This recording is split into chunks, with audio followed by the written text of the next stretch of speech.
Formula One better in your day? You might like these.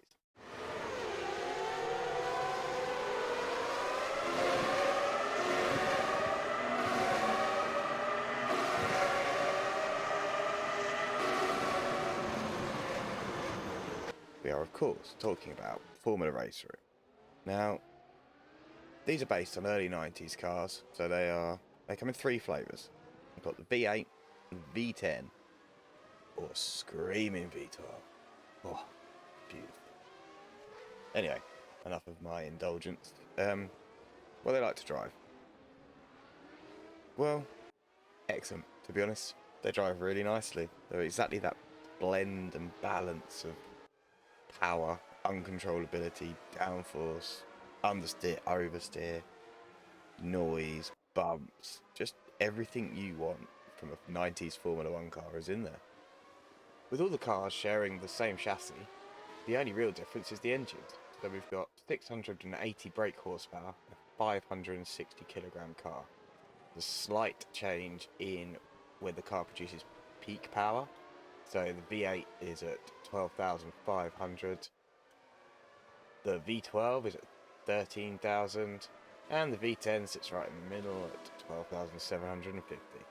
Now obviously with all that power, and no driver aids, they can be a little bit twitchy on the power, but once you get up to speed and the downforce kicks in, you really do start to feel these cars work. I like to think that's how they were back then. Like, they really took some bullying out of the corners, but then once they did that, they just gripped and gripped. Also, no H pattern here. A sequential box on this one, so whether you choose to use your paddles or your stick, it's up to you. But it won't be a full centre heel and toe into the corners. The force feedback on these cars is actually really, really good. So you can feel the car load up under the downforce, and then you can feel that load come off as you start slowing down into the corners, and that's when you can start locking the brakes and stuff. But because you can feel it all happening, it's actually quite easy to modulate the brakes. So as you feel the steering getting a little bit lighter as the aero comes off, you just start to lift up a tiny bit on the pedal from your full force braking, and yeah, it works really well. Also, when the car starts to slide, it's easy to catch.